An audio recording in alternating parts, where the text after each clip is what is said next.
Hey guys, Rob Summerall here. Welcome to yet another episode of Cuisine for the Quarantine. Today's episode is going to be drastically different because some of the social distancing restrictions have been removed.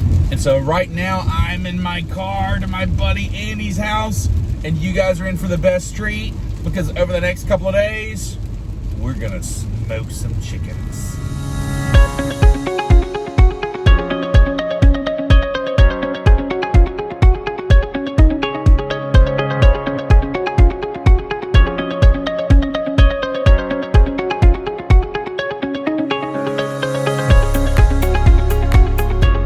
Hey guys, here I am on location. I'm with my buddy Andrew Games Esquire.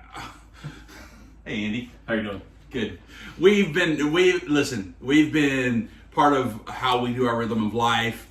We've been sort of quarantining together for a period of time. So I understand social distancing, but we've already cootied each other up. So, but I'm here at his house because today we're going to brine our chickens, okay? So a chicken brine sounds freaky and it sounds complicated and hard, but it is so simple. So we're not gonna cook these until when, Andy? Tomorrow. We're gonna cook them tomorrow, okay? Now, we're shooting a video right now, but if we were brining, and how long would it take? What I've read, it says no more than 24 hours. Yeah, but gathering all your stuff up. Oh, not very long. Okay, so, 15, 20 minutes, right? Yeah, no doubt. 15, 20 minute process, and what you're going to find is that the difference it makes in the moisture of your meat, especially when smoking, but also when grilling, is phenomenal, okay? So brining is good for any kind of poultry, okay? So when you think of turkey, when you think of chickens, other kinds of poultry that are more exotic that you might like, they love brining, okay? Brining is essentially going to be a saline solution, meaning high in salt. It's also going to have other flavors in it too, but the salt is the key ingredient that locks in the moisture in the meat. It's not so much about flavor, though flavor is part of it, but it is more about the chemistry of sealing in the moisture, the natural moisture of the bird. And so let's walk you through our ingredient list. I think that they're going to like this. I think it will. I've never done it, so it's new to me. Okay, fantastic. So whatever he says, I'm agreeing with. We'll learn together. All right, for our ingredients today, you can see that we've got 1, 2, 3, 4 whole fryers. Beautiful birds. To that, we're going to have water. We're going to have copious amounts of kosher salt. We're going to add some black peppercorns. We've got some fresh rosemary. We've got some lemons. We've got some garlic. And then not pictured, we have some table sugar. Yep. We're going to add all of that together. It's going to be delicious. Along with our equipment, we've got a cooler. This guy has been cleaned out real good. You can see that we've got a little bit of water in here. And that was just because we were testing our amounts of water. Typically, they call for 4 quarts of water per bird, okay? So here's what we're going to do. We're going to go ahead and begin to put our ingredients in. Now what we're going to do is we're going to slice our lemons, okay? About yay thick. And we're going to float them in there. We're going to put our rosemary in whole. We're going to put all of this garlic in here. What is that? Oh, let's call it 12 cloves, okay? And we're going to actually smash those cloves. We're going to put in a 1/4 cup of peppercorns. Yeah, I think that's about what it was calling per bird. I think it was like a couple of tablespoons, maybe, or to your taste. So 1/4 cup tablespoons black peppercorn. We are trying things. We may bust some of those peppercorns open, and we may let some of them rest whole, okay? We're going to add, what do you think, Andy? I think it said, hang on a minute, I think it said a 1/4 cup? Yeah, so that's why I was thinking a cup of salt. Okay. We're going to call it a cup of salt.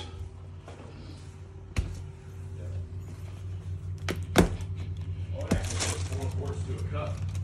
Okay, so we're going to amend that. We're going to call it 3 cups of salt. Yeah, that's fine. Okay.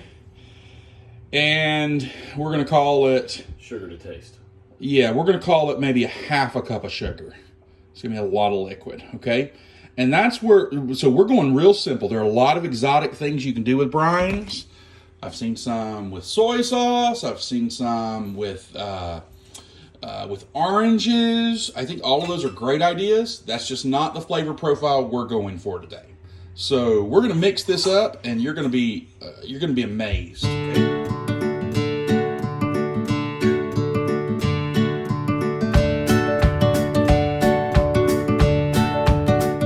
All right, so here we go. You can see what we've got. We've got lemons. We've got sugar. We've got rosemary. We've got peppercorns floating around in there. We've got somewhere in there a bunch of garlic that's been smashed.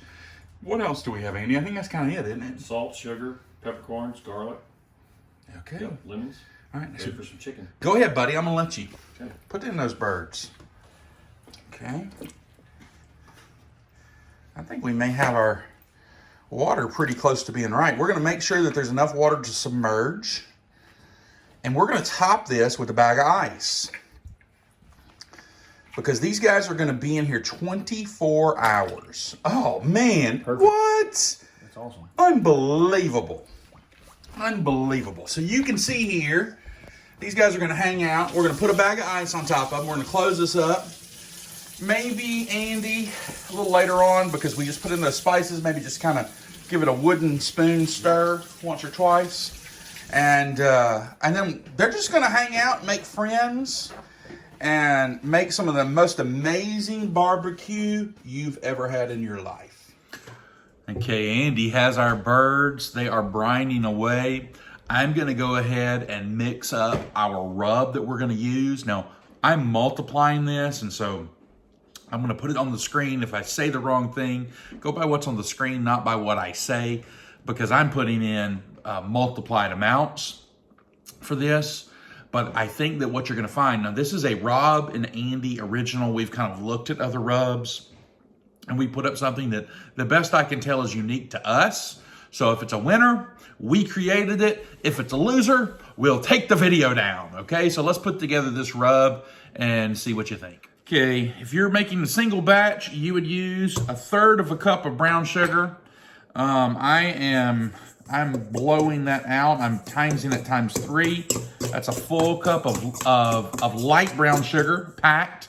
Okay, you're gonna use some chili powder.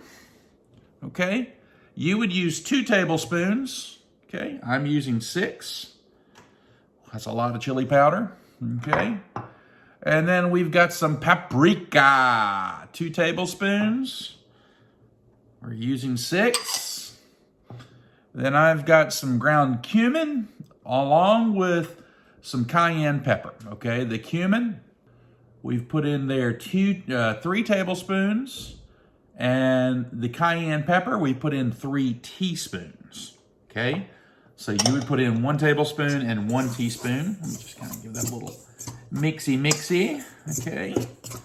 This is a mixture of garlic powder, mustard powder, dry mustard, and onion powder. Okay, so what you're going to do with the garlic powder, if you're using a single batch, you're going to use 1 tablespoon of garlic powder, 1 tablespoon of mustard powder, and 1 teaspoon of onion powder. All right. And you're also going to use a tablespoon of kosher salt, okay, a teaspoon of pepper, and a teaspoon of thyme, right? Now, we're going to, let me turn this so you can see. I'm just going to work that. Mostly you want to work the lumps out of the brown sugar. Everything else is going to mix very easily, okay?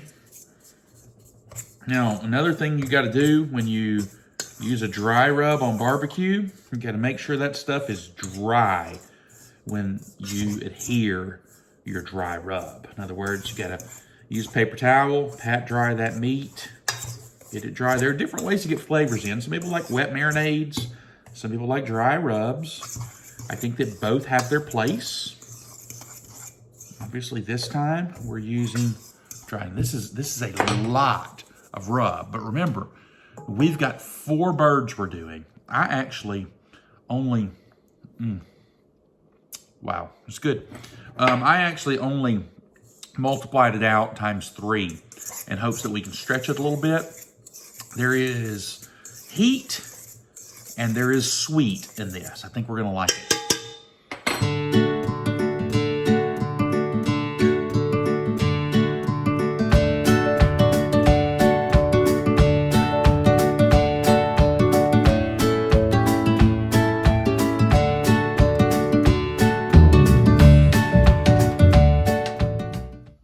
All right, so we're at 20 hours of brining. And I'm gonna pull the chickens out and get them ready to marinate. But I'll show you here one of them as we bring it out.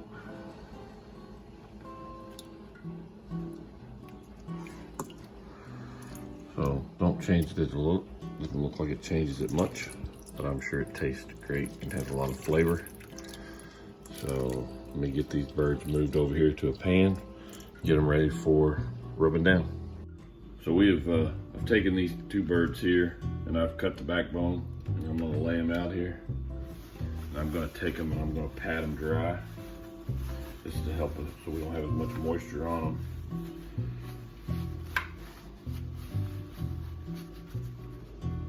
Rob and I have a rub that we're gonna put on these. And we're gonna call this our special rub, but I think I'm gonna name it the Some Game Rub. It's just Some Game Rub. So, we'll probably be pretty generous with this. But we'll take some rub and sprinkle it over top of both of them. Coat them fairly good, all over, both sides a little bit. I don't know what kind of sounds I'm supposed to make when I'm rubbing, but I don't have any.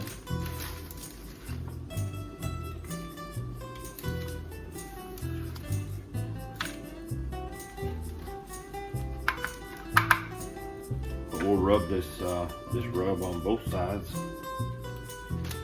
So as you see, I'm coating them fairly well all over. And we'll do this to all 4 birds before they go on. And I think they're going to be fairly tasty. This rub smells awesome. So just kind of our next step. Good morning. So we're outside. It's a beautiful morning. I've taken all my sheets off of my plants from last night. I don't think we got much of a frost, but it's a beautiful blue sky day in our Ronnie Pence best version there. So I'm going to show you this morning a little bit of what I've got and what we're going to be doing today. I have an Oklahoma Joe smoker. I got it in April as a birthday gift. I'm a total rookie at this, so it may look like I know what I'm doing, but I'm learning as I go. So, but I have some lump charcoal. I've got my charcoal starter here with a flame. I got a heat glove, a couple of watering pans that I keep in there when we smoke. I've got my fancy cuisine Bluetooth temperature gauge with a couple of probes. And then we're going to be using some pecan and cherry wood today. I couldn't find apple. I think everybody is doing what I'm doing and trying to learn how to smoke things and prepare and cook a bunch of food. So, but we're going to use cherry and pecan, which I think will turn out pretty well. But so this is kind of where we're at, what we're going to have today. And I'll get a fire started here in just a little while, and then we'll go from there.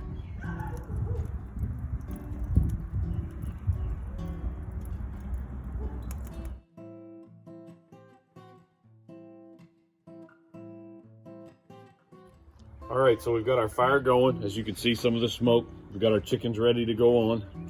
So we're gonna back up over here a little bit. I'm gonna open up the grill. We're gonna set a couple of these in here.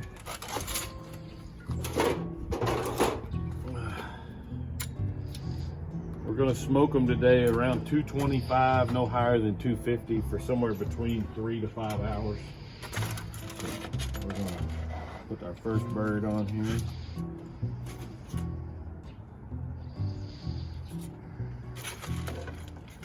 Put our second bird on here.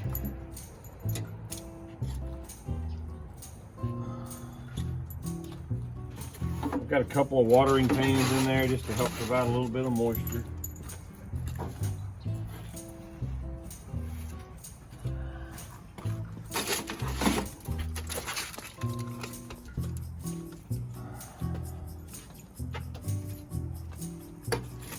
I may have to move these a little bit throughout the process today, just in case something's cooking a little quicker or slower, whichever we're doing.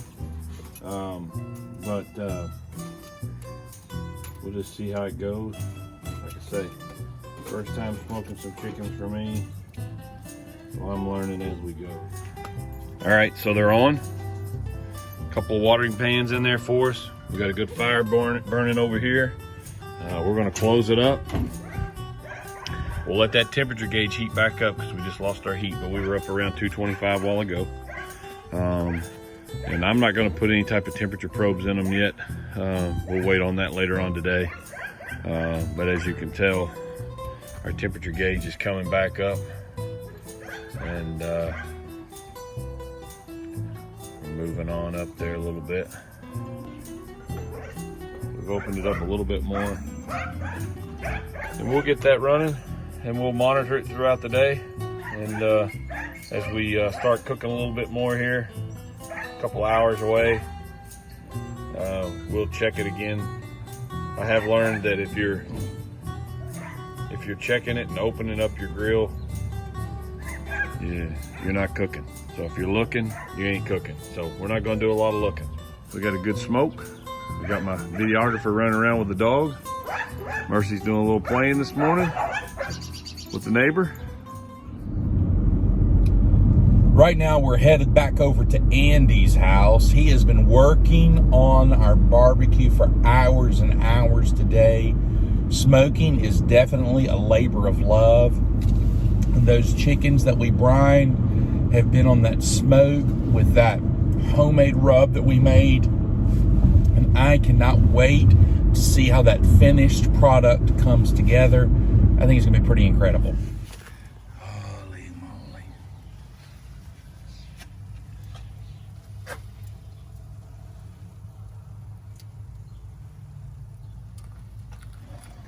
How long have these been on? What time they go on? They went on about 10:45, 11 o'clock. So Okay. we're, Yeah, about 4 hours, 5 hours. Yeah, let's see, that one's done. Yeah. Unbelievable. Let's recap what we've done here. Okay, because this has been Started yesterday about 11 o'clock with brine. and then we rubbed, We rubbed this morning. right, and that too was an Andy Robb creation there. Yep. And then we smoked with a mix of All cherry and pecan. cherry and pecan. Cherry and pecan. About So around what temp? 225, no higher than 250. Yeah, Oh, we're on video here. Call him Blister. He Look showed here. it. See if we can get here. See, can you Pops. see? Yeah, so Okay. 225 to 250, never over 250. Never over 250. Right? And we moved them around a little bit. I kind of moved them Right. around to make sure that they cooked a little even because. Now, one of the things we were talking earlier, one of the things that you got to make sure you do is got to make sure you're getting your temp out of the deepest part of your meat, but don't get that temp too close to the bone. So you really, in chicken and turkey, you want to go into the breast, kind of at an angle to get that good temperature, because that's what you're looking for, that deepest temp to come. So we're gonna can we taste? Well, sure we can. You're the man. You take off. I think we need. I think we might have a professional taste tester in the house. Yeah, we might. Okay. Okay. You see there? And he's pulling it off. See that color? That's the color that you're gonna get. Oh man, With smoke. Well, it's very moist, man. Andy. very. Looks good. Yeah. And like I said a second ago, the skin's not super crispy. If you want crispy skin, just throw it on your grill when it's hot. It'll crisp up, okay? A lot of times when you're smoking, you got to kind of choose. We're going to debone anyway, so we don't care. It's not rubbery. No. But it definitely has that hard smoke on the skin. Beautiful, beautiful. Let me see this side. See that color of that meat? That's what it's going to look like when it's nice and smoked, right? Got that good red color. Mm-hmm.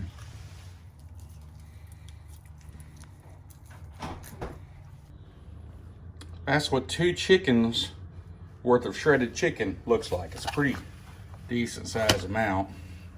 So Andy, I would say that next time maybe a little less salt in maybe a little less salt, a little less cayenne in the rub. I don't mind the cayenne in the rub. Okay. Maybe a little less salt in the brine or whatever, or in the rub, whatever. But it's very good. I'm not. If we had to critique it, that would have been it. But no, we are nitpicking yeah, here. The heat is in the skin. Yes. And the skin is very, very good. Yeah. It's just if you don't like some heat that lasts for a little bit, it's not very good. But the chicken itself is fantastic. But you can see, man, it's just beautiful, moist. You want to talk about moist? That brine locks in those juices. The breast meat is not dry at all. I don't know if anybody will know because I keep eating it all. He may not have any left. May not have any left on the drive home. Guys, I don't know what to say, but I can say this. If you're going to be quarantined, this is how you do. Cuisine for the quarantine. Ba-da-da. Enjoyed it. We smoked some chicken and it's delicious. We gonna make some yummy chicken salad. Got the chicken salad on the bun, maybe a croissant roll. Gonna put it in our mouth, in our front face hole. Gonna eat it till it's all gone. Yeah, we on a roll. My name is Rob. I cook with Andy. This is my show. Freestyle rap.